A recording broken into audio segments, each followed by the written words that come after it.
I'm Bob Sevilla, Robert E. Sevilla. I was born June 16th, 1943, in East Orange, New Jersey. I am one of 4 children born to Alfred and Mary Frances Sevilla. My father was second generation American. His parents had come here from Cuba in the late 1800s.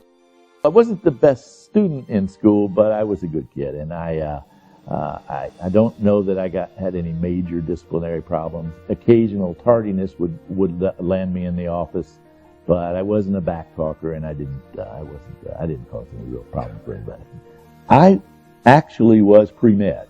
All of my undergraduate courses had been directed at the sciences and someday applying to and becoming medical school and becoming a doctor.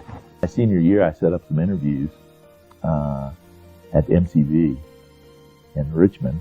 While I was in Richmond, I went to visit my cousin. He said, "Well, great. While you're in town, why don't you take the LSATs with me?" He said, or he had already taken them. He said, "Why don't you schedule the LSATs while you're in town? They're given that weekend." And it was on that piece of advice that I interviewed at medical school on one day, took the LSATs on the next day, and returned back to Chapel Hill. I walked in, I took it, no prep, and I'd never even expressed a desire to go into the law until that day. 1968, Martin Luther King and Bobby Kennedy. Anybody who was a student, and you have that special awareness when you're a student of things that are going on, and it's really a nice time in your life. But when those things happened, they had an amazing impact on all of us. We were on the cusp of this great change, and then change is being hammered back by the assassination of 2 very important people on the forefront of the movements, the various movements. Those were trying times for a young person trying to find himself and his philosophy or viewpoint in the world. One night in 1982, I was invited down to Johnson's House of Beef, where all of these gentlemen sit around, and they've got the guns on the wall and the whole works, and they close the partition off, and we're sitting in the back, and there must have been 20 or 25 people, and I was invited by Richard Johnson and maybe Randy Beeman. The old Randy, the old editor of the Loudon Times Mirror, and I was asked to come down. There were some important things that some people wanted to talk about, and I go in there, and they were the pillars in the community. The town fathers were all in this room, and they're up there talking about the need to find someone to run for mayor. I said, "Well, sure, I'm invited to give my input." And anyway, the conversation is going around the room about the direction of the town, the growth that's going on in the town, the need for somebody to manage all this and do something. And then one of the men who's talking concludes by saying, "And I've got the perfect guy for the job, and he's here tonight. His name's Bob Sevilla." I mean, it happened just like that. I had no clue that was going to happen. And of course, this will do anything to anybody's ego. I mean, it'll puff you up. But then all of a sudden I realized, oh my goodness, guys, in 30 days, I'm leaving my old law firm. I'm starting a new law firm. I said, I'm going to work with you guys, and we're going to find that person. Well, they wouldn't listen to no. Finally, I got buttonholed by a couple of guys who said, "Look, you're going to run, we're going to support you, and you're going to get elected."